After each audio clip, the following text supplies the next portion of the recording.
अस्सलाम वालेकुम रहमतुल्लाह। आज एक नई वीडियो के साथ आपकी खिदमत में हाज़िर हूँ। अगर आपके घर में परिंदे हैं, ख़ास तौर पे तोते या कबूतर, तो ये वीडियो आपके लिए बहुत अहम है, क्योंकि इसमें मैं आपको ऐसी चीज़ें बताऊँगा कि जो शायद आपको नहीं पता और जिसकी वजह से बहुत सारी फैमिली सफ़र कर रही हैं। और हमारे पास इस तरह के पेशेंट्स अक्सर क्लिनिक्स में आते हैं, जिनको हम ये चीज़ समझाते हैं और वो कहते हैं कि डॉक्टर साहब ऐसा भी होता है।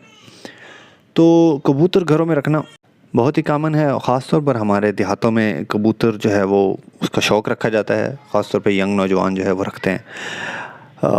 जबकि हमारे शहरों में लोग पैरट्स तोते वगैरह रखते हैं और इनकी उनसे ख़ास तौर पे बातें करने वाले तोते बहुत ही पसंदीदा हैं।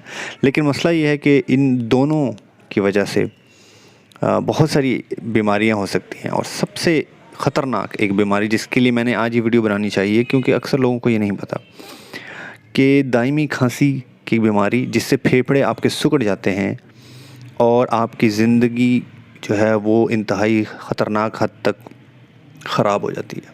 आपके फेफड़े गल जाते हैं, जिसको हम बोलते हैं हाइपर सेंसिटिविटी न्यूमोनाइटिस। अगर आपके पास ये तोते और कबूतर हैं और आपके घर में कोई भी शख्स एलर्जिक है, उसको किसी चीज़ से भी एलर्जी रहती है, तो वो उसके चांसेस हैं कि उसके फेफड़े आपके तोते और कबूतर रखने की वजह से गल जाएंगे और उसकी ज़िंदगी सिकुड़ जाएगी। तो बाकी तो अल्लाह की तरफ से होता है, लेकिन हमने अपनी एहतियात हमेशा से रखनी है।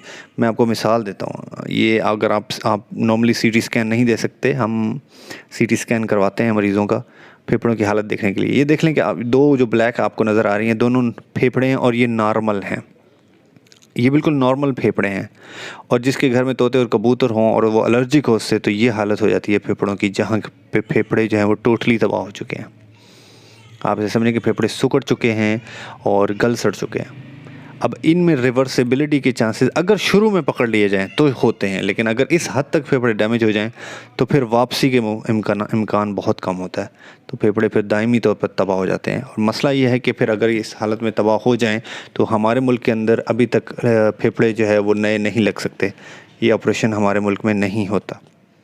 तो खुदारा ये बहुत ज़रूरी है कि आप एहतियात करें।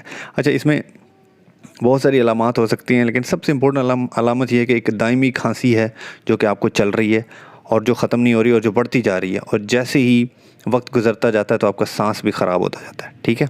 उसमें ये जो नेल्स आपको नज़र आ रहे हैं, ये आपके नाखून इस तरह की शक्ल के हो जाते हैं। ये इस हद तक जाते जाते बहुत एडवांस बीमारी हो जाती है।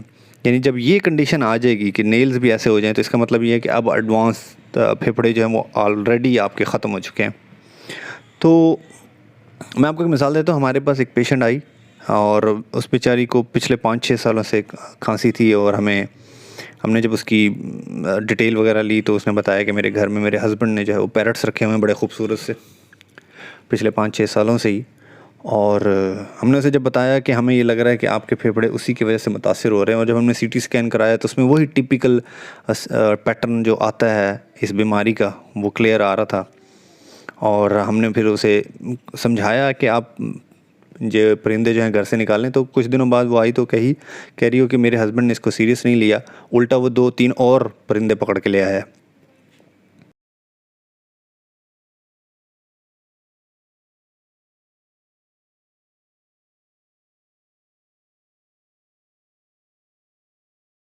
अब मैं ये तो नहीं कहूँगा कि वो भाई जानबूझ के ही अपनी बीवी का कोई हिसाब किताब करना चाहते हैं ताकि उन्हें दूसरी बीवी मिले, लेकिन ऑब्वियसली अनजाने में ही वो कर रहे हैं। और उनको इस चीज़ की समझाने की ज़रूरत है कि अगर किसी को भी इससे एलर्जी हो जाए तो आपको इनसे पेशेंट को दूर करना बहुत बहुत ज़रूरी है, वरना फेफड़े हमेशा हमेशा के लिए ख़त्म हो जाएंगे और पेशेंट बहुत जल्दी जो है वो मौत की तरफ जा सकता है। Thank you so much for watching.